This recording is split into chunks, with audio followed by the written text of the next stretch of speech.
প্রিয় শিক্ষার্থী বন্ধুরা, আশা করি তোমরা সকলেই ভালো আছো। আজকে তোমাদের সামনে হাজির হয়েছি নতুন একটি ভিডিও নিয়ে। আমরা এই ভিডিওতে আলোচনা করব ইংরেজি গ্রামারের একটি গুরুত্বপূর্ণ অংশ টেন্স নিয়ে, যাকে বলা হয় ইংরেজি ভাষার প্রাণ অথবা সল অফ ইংলিশ ল্যাঙ্গুয়েজ। আবার টেন্সকে বলা হয় মাদার অফ ইংলিশ ল্যাঙ্গুয়েজ। এক কথায় তোমরা বলতে পারো ইংরেজি ভাষার মূল মেরুদণ্ড হচ্ছে টেন্স। টেন্স তোমরা না জানলে যেসব সমস্যার সম্মুখীন হবে তার মধ্যে অন্যতম হচ্ছে voice change, narration, article, right form of verb ইত্যাদি সম্পর্কে যদি তোমরা ভালোভাবে জানতে চাও তাহলে অবশ্যই টেন্স সম্পর্কে তোমাদের ভালোভাবে জানতে হবে। তাই টেন্সের গুরুত্ব অপরিসীম। আমাদের টেন্স নিয়ে আলোচনা করব আজকের এই ভিডিওতে। তোমরা যারা টেন্স ভালোভাবে জানো না তারা অবশ্যই আমাদের ভিডিওটি না টেনে সম্পূর্ণ ভিডিওটি দেখার চেষ্টা করবে। আশা করি তোমরা যদি সম্পূর্ণ এই ভিডিওটি দেখো তোমাদের টেন্স সম্পর্কে কারো কোনো প্রশ্ন থাকবে না।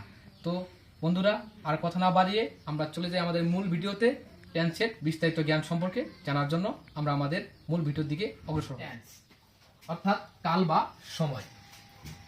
টেন্স বলতে সাধারণত বোঝায় কাল বা সময়। আরও সহজভাবে যদি আমরা বলতে যাই, লেখাপড়া, খেলাধুলা, আরও যত কাজ, সময়টাকে টেন্স বলে যেন যুবরাজ। ইংলিশ গ্রামারের টেন্স তিন রকম হয়: প্রেজেন্ট, পাস্ট, ফিউচার তারিখ হয়। টেন্স এর সংজ্ঞা। টেন্স শব্দের বাংলা অর্থ হলো কাল বা সময়। তাই ক্রিয়া সম্পূর্ণ হওয়ার সময়কে টেন্স বলে। সহজ কথায় মনে রাখবে, টেন্স পরিবর্তনে শুধু ভার্ব বা ক্রিয়ার পরিবর্তন হবে, অর্থাৎ সাবজেক্ট এবং অবজেক্টের উপর কোনো প্রভাব পড়বে না।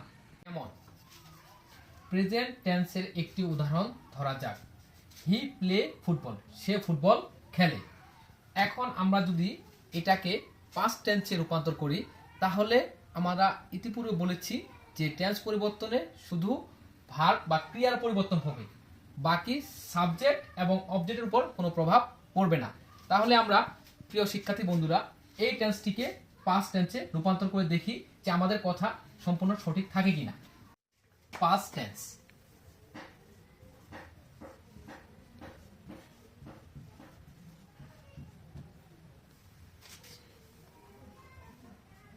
He played football. তাহলে আমরা আসি প্রেজেন্ট টেন্স থেকে পাস্ট টেন্সে রূপান্তর করার কারণে আমরা ইতিপূর্বে বলেছিলাম যে সাবজেক্ট এবং অবজেক্টের উপর কোনো প্রভাব পড়বে কিনা। এখন আমরা সে বিষয়ে প্রিয় শিক্ষার্থী বন্ধুরা একটু আলোচনা করব। এই উদাহরণে হি হচ্ছে সাবজেক্ট, ফুটবল হচ্ছে অবজেক্ট এবং প্লেইড অর্থাৎ প্লেইড এটি হচ্ছে ভার্ব বা ক্রিয়া। তো আমরা ইতিপূর্বে বলেছিলাম যে সাবজেক্ট এবং অবজেক্টের কোনো পরিবর্তন হবে না। তাহলে আমরা শুরুর দিকে আসি প্রেজেন্ট টেন্সে। He play football. যদি এই উদাহরণটিকে আমরা রূপান্তর করে পাস্ট টেন্সে আনি তাহলে সেটা হচ্ছে হি প্লেড ফুটবল। তাহলে অবশ্যই এই প্রেজেন্ট টেন্সের এখানে সাবজেক্ট হি এবং অবজেক্ট হচ্ছে ফুটবল। এখানে যে অবস্থায় আছে পাস্ট টেন্সেও ঠিক সে অবস্থায় আছে, হি প্লেড ফুটবল। অর্থাৎ হির অবস্থান এখানেও যা প্রেজেন্ট টেন্সেও তাই। অবজেক্টের অবস্থান প্রেজেন্ট টেন্সেও ফুটবল, পাস্ট টেন্সেও ফুটবল। আমাদের পরিবর্তন হয়েছে শুধু ভার্ব অর্থাৎ প্লে, এটা একটি ভার্ব। এই ভার্বের পরিবর্তন হয়েছে, প্লে থেকে ইডি যোগ হয়েছে, যার কারণে এটা হচ্ছে প্লে। He played football. তাহলে আমরা বলতে পারি যে টেন্স পরিবর্তনে শুধু ভার্ব বা ক্রিয়ার পরিবর্তন হবে, সাবজেক্ট এবং অবজেক্টের উপর কোনো প্রভাব পড়বে না। তাহলে আমরা বলতে পারি যে টেন্স পরিবর্তনে সাবজেক্ট এবং অবজেক্টের উপর কোনো প্রভাব পড়বে না। আশা করি তোমরা এই উদাহরণ থেকে বুঝতে পেরেছো।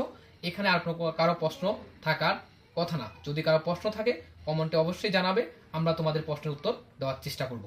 বন্ধুরা, আজকের এই ভিডিওতে আমরা টেন্সের সম্পর্কে আলোচনা করলাম। পরের ভিডিওতে আমরা টেন্স সম্পর্কে বিস্তারিত আলোচনা করব। আমাদের পরবর্তী ভিডিও পেতে অবশ্যই আমাদের চ্যানেলটি লাইক, সাবস্ক্রাইব ও কমেন্ট করে বেল আইকনটি অন করে দিবা, যাতে আমরা নতুন ভিডিও আপলোড করার সাথে সাথে তোমাদের ফোনে নোটিফিকেশন চলে যায়। ধন্যবাদ। আল্লাহ হাফেজ।